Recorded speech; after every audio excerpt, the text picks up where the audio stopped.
आज हम एक ऐसी कहानी की बात करने वाले हैं जिसने पूरे देश को झकझोर कर रख दिया था। ये कहानी है गरिमा की, एक लड़ाई की, एक 19 साल की लड़की की जिसने ताकत और पैसे के आगे सिर झुकाने से इनकार कर दिया और जिसकी हिम्मत आज भी एक मिसाल है। मैं गरीब हो सकती हूं पर बिकाऊ नहीं हूं, ये वो शब्द हैं जो इस पूरी कहानी का सार हैं। ये सिर्फ शब्द नहीं थे, ये एक ऐलान था 19 साल की अंकिता भंडारी का, जिसने साफ कह दिया था कि उसकी गरिमा का कोई मोल नहीं लगा सकता। तो चलिए सबसे पहले जानते हैं कि आखिर कौन थी अंकिता। वो कोई और नहीं बल्कि हम सबकी तरह ही सपनों से भरी एक आम लड़की थी, जिसका बस एक ही सपना था, अपने परिवार को गरीबी से बाहर निकालना।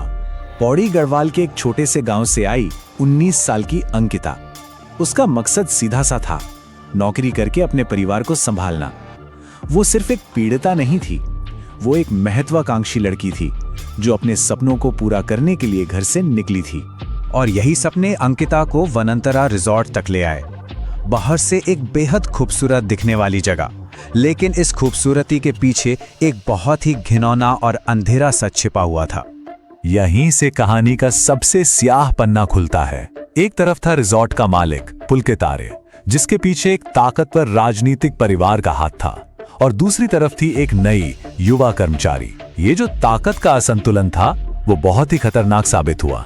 ये वो मैसेज था जो अंकिता को भेजा गया, और यहीं से उस खौफनाक सिलसिले की शुरुआत हुई।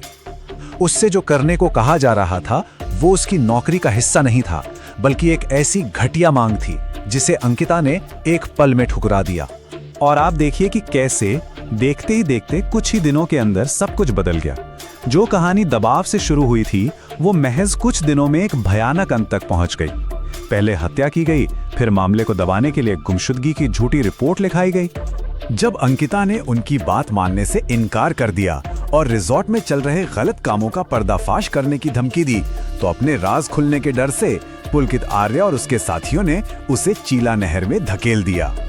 लेकिन ये कहानी का अंत नहीं था, बिल्कुल नहीं, बल्कि ये तो न्याय के लिए एक बहुत बड़ी जंग की शुरुआत थी जिसने पूरे राज्य को हिलाकर रख दिया। यहाँ दो तस्वीरें बिल्कुल साफ दिखती हैं।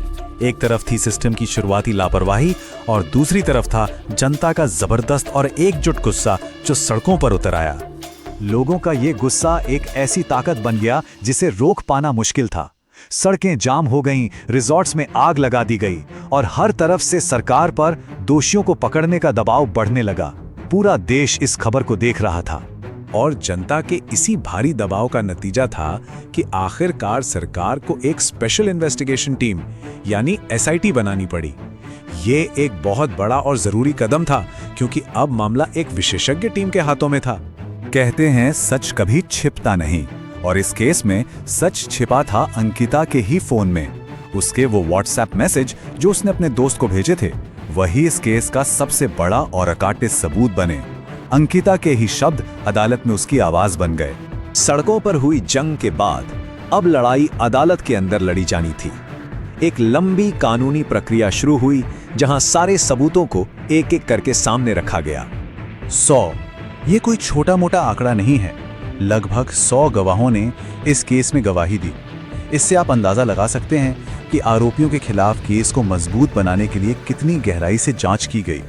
और फिर अदालत ने अपना फैसला सुनाया। तीनों आरोपी रिजॉर्ट का मालिक पुलकित आर्य और उसके दो साथी सौरभ भास्कर और अंकित गुप्ता हत्या और आपराधिक साजिश के दोषी पाए गए। सजा थी आजीवन कारावास। तीनों दोषियों को उम्र कैद की सजा सुनाई गई। हालांकि अंकिता का परिवार फांसी की मांग कर रहा था, पर यह फैसला भी न्याय की दिशा में एक बहुत बड़ा कदम माना गया। फैसले से परिवार को कुछ राहत तो जरूर मिली, लेकिन क्या हर सवाल का जवाब मिल गया? शायद नहीं। लेकिन यह केस अपने पीछे एक ऐसी विरासत छोड़ गया जिसे भुलाया नहीं जा सकता। और यहीं पर एक सवाल आज भी हवा में तैर रहा है कि वो वीआईपी कौन था। ये वो अनसुलझा सवाल है जिसका जवाब आज तक नहीं मिला। एक परछाई जो इस केस पर आज भी मंडरा रही है।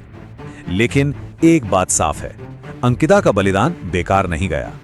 इस केस ने सिस्टम को जगाया और सरकार को उत्तराखंड के टूरिज्म इंडस्ट्री में काम करने वालों की सुरक्षा के लिए नए और सख्त नियम बनाने पर मजबूर कर दिया। अंकिता भंडारी को हमेशा एक ऐसी बहादुर बेटी के रूप में याद रखा जाएगा जिसने अपनी जान दे दी लेकिन अपनी गरिमा से समझौता नहीं किया। उसकी कहानी हमें एक कड़वी सच्चाई याद दिलाती है कि इंसाफ की लड़ाई अक्सर बहुत लंबी और मुश्किल होती है, लेकिन आखिर में जीत सच्चाई की ही होती है।